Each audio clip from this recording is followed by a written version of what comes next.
손흥민을 상대로 협력 수비로 막으려는 것은 자살행위나 다름없다. 프리미어리그 3라운드 토트넘과 본머스의 한판 승부.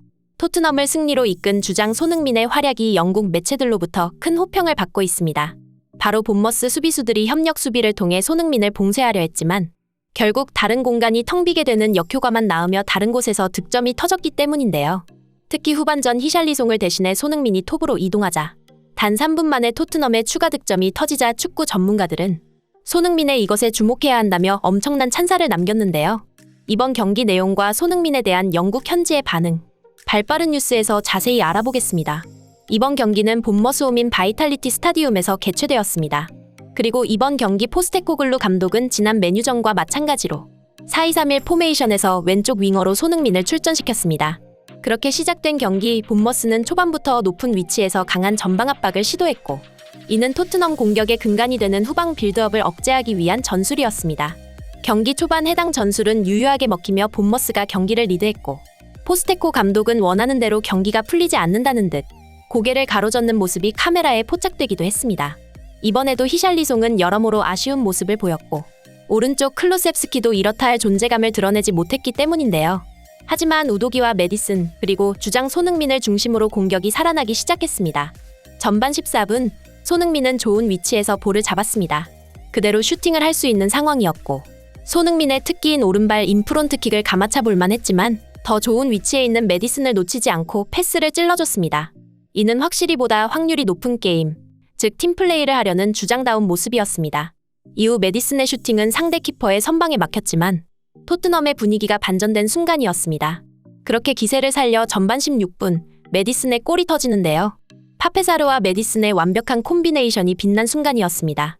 이후 전반 22분 손흥민은 역습 상황에서 빠른 속도로 질주하며 자신에게 수비를 집중시킨 뒤 파페사르에게 좋은 패스를 건네주었으나 다소 밋밋한 마무리로 어시스트를 기록하지 못했습니다. 아쉽게 득점이 터지진 않았지만 이 같은 손흥민의 플레이메이킹을 바탕으로 토트넘의 기세가 살아나면서 압도적인 점유율과 함께 손흥민과 제임스 메디슨이 계속해서 위협적인 순간들을 만들어내며 경기 분위기를 토트넘 쪽으로 확실하게 가져왔습니다. 이 같은 경기 양상에 본머스 감독은 만족스럽지 않다는 듯 선수들을 향해 호통치기 시작했는데요. 다만 히샬리송은 자신감을 완전히 잃은 듯 여전히 부진한 모습을 보였습니다.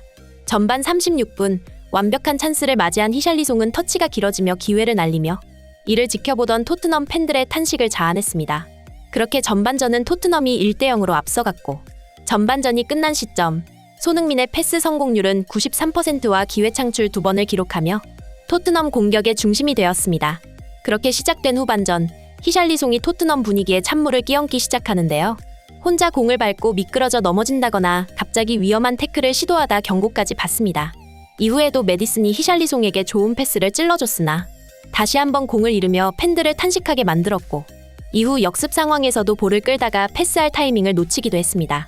그렇게 본머스는 이 기회를 놓치지 않으며 경기 분위기가 반전되었는데요.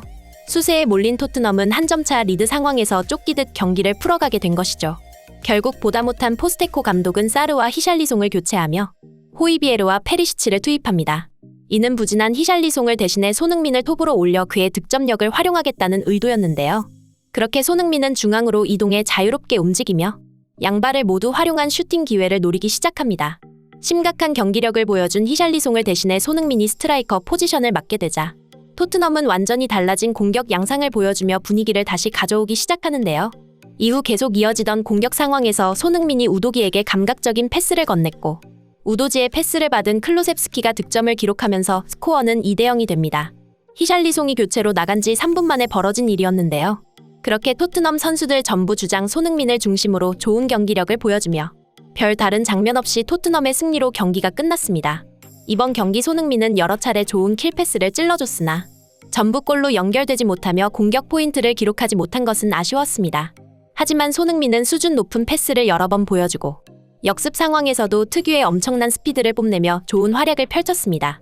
특히 두 번째 골의 득점 상황에서 침투하던 우도지에게 적절한 원투 패스를 건네주면서 클루셉스키의 득점에 기점이 된 것은 경기 흐름상 무척 중요한 골이었습니다.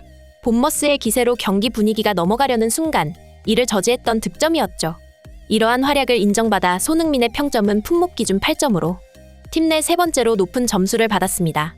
공격 포인트가 없다는 것을 감안했을 때 8점은 굉장히 높은 점수로 오늘 손흥민의 활약이 얼마나 대단했는지 알 수 있는 대목입니다. 그리고 이번 시즌 바뀐 역할이 익숙하지 않을 손흥민이지만 패스와 드리블 모두 훌륭한 모습을 보이며 플레이메이킹 능력 또한 일류란 것을 증명해내고 있습니다. 이 같은 손흥민의 활약에 대해 영국의 축구 전문가들은 손흥민을 상대로 협력 수비를 하는 것은 큰 의미가 없다. 그는 강한 압박에 익숙해져 있으며 능수능란하게 상대 수비의 다리 사이로 볼을 빼거나 침착하게 볼을 지켜낸 후 퀄리티 있는 패스로 공격을 전개한다. 이처럼 강한 수비 압박을 역이용하는 손흥민이기에 그를 방어하는 것은 무척 어렵다. 손흥민은 뛰어난 득점력만큼 찬스 메이킹 능력도 갖추고 있다.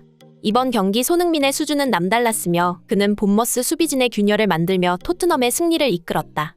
라는 찬사를 남기며 손흥민의 플레이메이킹 능력은 득점력만큼 뛰어나다는 것에 주목해야 한다고 설명했습니다. 한편 2번 연속 클린시트 승리란 것에도 주목해야 하는데요. 포스테코 감독은 라인을 올린 강한 압박을 통한 공격 축구를 구사하기에 실점할 확률이 높다고 축구 전문가들이 경고했으나 부주장 로메로와 신입생 판더펜을 중심으로 안정적인 수비를 보이고 있으며 비카리오 키퍼까지 신들린 선방으로 토트넘 골문을 지켜내고 있습니다. 지난 시즌 최악의 시즌을 보냈던 토트넘이지만 이번 시즌 손흥민이 주장이 되면서 새로운 변화의 바람을 맞이하고 있는 토트넘인데요. 신임 감독 포스테코글루와 주장 손흥민의 뛰어난 리더십 아래 팀이 다시 일어서고 있어 유례없이 좋은 구단 분위기와 현지 팬들의 뜨거운 호응을 얻고 있습니다. 이처럼 좋은 기세를 살려 손흥민 선수가 이번 시즌 최고의 성적을 거두길 기대해봅니다. 이상 발빠른 뉴스였습니다.